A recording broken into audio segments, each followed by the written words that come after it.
今天是最近几天当中天气最好的一天，白天的时候阳光明媚，可是现在已经夕阳西下了。在今天本来是只有2个计划，第一个计划是开车到很远的白石镇，也就是我高清 vlog 第1期拍摄那个地方，白石。可是后来非常狗血的是，手机来了一条短信，说我有个包裹今天要收。 所以我不得不放弃今天最好的出行时间，然后待在家里，就为了收一个包裹。而且这个包裹，哎呦我的天！首先它非常的大，这么巨大的一个包裹，感受一下，来，它整个是一个用超级结实的木质的箱子装起来的，而且我为了这个包裹，39块5加币。 今天所有的计划呢，被这个包裹的到来打断了。而这个包裹呢，其实是之前这个包裹的后续发生了什么？这是之前寄过来的一个音箱，所谓的杜比5.1的音箱，坏掉了，嘣，摔坏了。然后这个箱子呢，就是为了，再一次寄过来了类似的东西。 但这一次用了完全不同的包装方法，就为了防止这个 DHL 再次把它摔坏。What the hell！ 自己就倒了。OK， 无论如何，我要把它拆出来。然后为了防止一些计划外的事情呢，我要把它放在地上拆。这是我第一次拆到这种木箱的。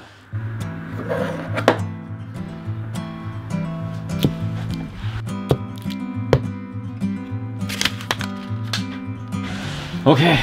这次这车箱子看到旁边还有2个这可以活动的地方，所以我在想怎么开呢 ？OK， 这是个假的，所以从旁边划开。天哪，不行啊！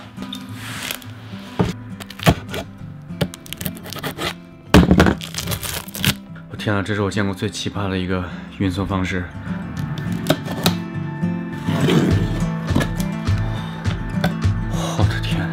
我这有一个小小的问题，这个扣已经被打成死结，包起来是容易的，可是让我拿出来也是很费劲的。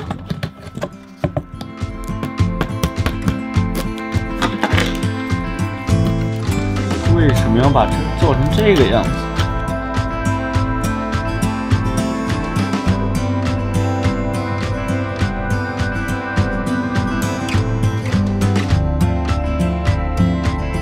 这是从哪儿下手啊？这旁边都 OK， 这是正确啊，我可没动啊。OK，All right。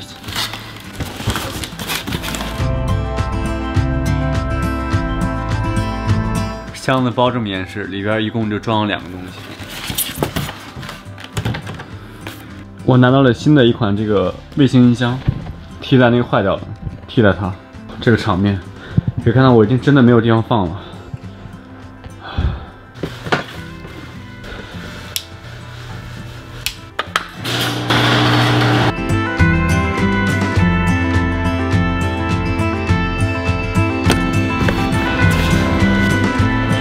OK， 日常健身计划，一会儿见，拜拜。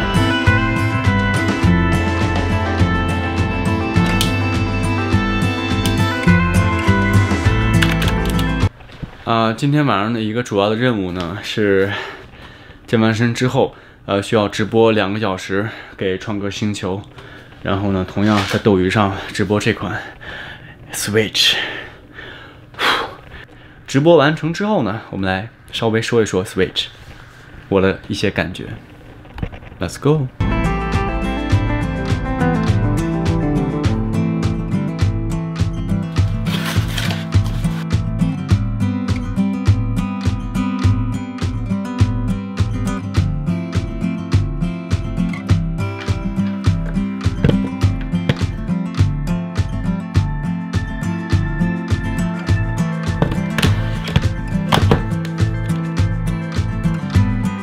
开始充电中。现在呢，让我们正式聊一聊 Nintendo Switch。然后我拿到这台机器呢，到现在为止大概使用了3天的时间。3天时间跟大家讲一下，就是我觉得好的地方和不好的地方。首先，我非常喜欢这个颜色，红、黑、青、绿的综合体在这里。让我们看一下它的手柄。首先，我不得不说，任天堂在设计手柄的时候真的是非常的有讲究，它的设计理念也非常的超前。比如说，我现在拿到的这一款这个手柄呢，当然大部分都是一样的，我可以非常轻易的把它给摘下来。摘了之后可以看到，它马上有一个这个信号灯告诉它被摘掉了，把它拿下来。然后无论是左手的手柄还是右手的手柄，它们两个是完全可以独立使用的，只需要配合这样的吊绳，另外呢加上这个按键，可以组合成这个样子，变成了相对来说2个比较独立的游戏手柄。某些游戏呢是完全可以支持这样的双人操作，也就是说，有的时候一台主机配备一套手柄，可以支持2个人游戏，这是我特别喜欢的一个，因为之前很少有这样，比如说 Xbox One， 它2个人玩的话，至少再来一个手柄。对于这个游戏模式来说，其实有的时候，虽然说任天堂的这个 Switch 提供了3种游戏模式，一种是加在一起这样的手柄模式，一种是拆掉之后的平板模式。平板模式呢，说实话，当一个屏幕显示还是可以的。不得不说，它这个现在的这种平板模式呢，所谓的平板模式就是把这个手柄去掉之后，通过遥控手柄来操作。比如说现在 Home 键我们需要摁34，我们这边有 Home 键的，这边1、2、3，可以看到是完全可以操作的。进入到主界面之后，我们可以通过这个触屏，然后来详细的就是进行一些简单的操作，比如说拖拉。但是因为这个版本问题有的时候我们还是不能完全把它当做一个平板模式的，因为我们现在这个软体看现在可能是这个软件刚开始没有太多的功能，这边一个调节系统的一个功能，可以看到双击左边还有一些调整。在这里呢就不主要讲，因为我觉得它只是对一个机器最简单的设置。然后这个呢就是直接进入商店去购买。任天堂呢，它是可以增加很多不同的用户的，比如说1家、3口、4口、5口、6口都可以，只要加入自己的这个不同的资料，就可以一家人分享这一台主机，一家人全部分享它，非常的这个节约。进去之后呢，它有一些最新上市的这个游戏，还有即将来到的游戏，在这里不得不吐槽一下，因为在北美发售的这个任天堂呢，这里乍一看也就9个、12个游戏。现在你想玩的话，说实话，如果是一个超级游戏迷的话，你可以完成打通之后，可能隔1个月你都没得玩了。所以游戏数量是极少的。通过这个转接盒呢，我们可以把这个上面这个游戏呢，从平板模式直接变成一个主机模式。可以通过后边的这个 HDMI 输出直接连接电视，可是在这里呢我就不是了，因为电视连接了太多这样的主机了，我还是比较倾向于直接用掌机的模式去玩的，所以这个底座呢还是不错的，美观大方，然后还可以起到一个充电的效果。当然了，我们试试最关键的游戏部分，可以看到我已经玩到这个关。在上面呢有一些按键这个增加音量键，可以听到声音已经非常大了。然后这边呢也是一个散热的，这边是增加这个游戏卡带的，然后 3.5 毫米的这个接口非常的好，非常的棒。然后另外呢底下呢这是2个立体的扬声器，同时呢在这支架部分，很多人觉得这支架不仅仅是支架打开之后可以看到里边还是直接可以增加 microSD， 这个因为它机身本身的只有32GB 的这个存储空间，所以这个东西如果日后下载游戏还是必不可少的。看这游戏的画面，整体画面我个人感觉还是过得去的，虽然说这个帧数不是特别的顺，有的时候呢还感觉略卡，但整体画面效果可以接受，因为毕竟是一个手掌拿到了一个便携的，当做主机又可以随身带走的一款游戏主机来说呢，已经相当棒了。说实话，用了这几天，我还是非常喜欢这款产品的。让我们最后我们试一下它的这个平板模式，所谓的平板模式，我们把它拿下去之后，直接放在这里就可以游玩了。当然，我们可以通过这种无线遥控这种方式来操作，可能会有点小小的别扭，我会觉得哎呀，有时候按键按不好什么的，但是没有关系，因为我们可以通过这个随机附带的这个卡托或者是手柄托来直接把它变成一个非常先进的类似于手柄的这个东西，然后这时候呢，我们就可以当做一个小小的移动显示器来玩了。说实话，挺有意思的，挺好的，游戏手柄棒棒的。同时呢，它支持4对手柄，比如说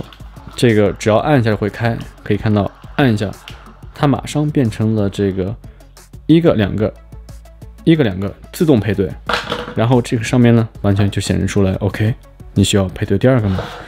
也就是说它可以配对多款游戏手柄，游戏性大概就是这个样子。那么最后说一下它的缺陷就是说实话，在把屏幕关上去之后的时候，可以看这个屏幕是泛灰的，它的质量是一般。为什么我这么说呢？它的反光涂层啊，说实话做的不太好，因为在强光下真的是看得不是很清楚。反观我们的 iPhone， 可以看一下这个屏幕反光做得非常好，可以感觉到很明显的不同，一个白一个黑，一个白一个黑。实话实说，现在的任天堂这款主机呢，应该是市面上能够买到的最好的，既能当游戏主机，又能当掌机，又能当平板机这样的一个组合。任天堂非常的感谢你能够推出这样的东西，让我觉得这个月起码买的东西非常的值。另外呢，非常感谢预购会有这样的海报。游戏玩家呢，有的时候真的会痴迷一款他特别喜欢的东西。任天堂呢，造就了我们从小那种儿时的回忆。现在他把这个儿时的回忆通过不懈的努力，终于把它所有的集中在一起了。因为我之前其实蛮喜欢 VU 的，VU 的设计理念呢，就是往前跨了一大步。因为根据以往传统的主机，比如说这是主机，我们就需要连接电视，然后通过无线的手柄玩已经不错了。但是 VU 呢，已经提供了一个就是可以在室内，就是距离有限啊，必须在室内和主机比较近一点的地方，可以通过这种移动的方式来玩。而 Nintendo Switch 把这一切都解决了，你可以在任何地方玩。现在呢，这是唯一一款我说到就是可以提供便携、游戏性，还有这样特别好玩的设计。当然非常期待呢，日后它能够推出很多新的游戏，然后让我们继续游玩。谢谢任天堂。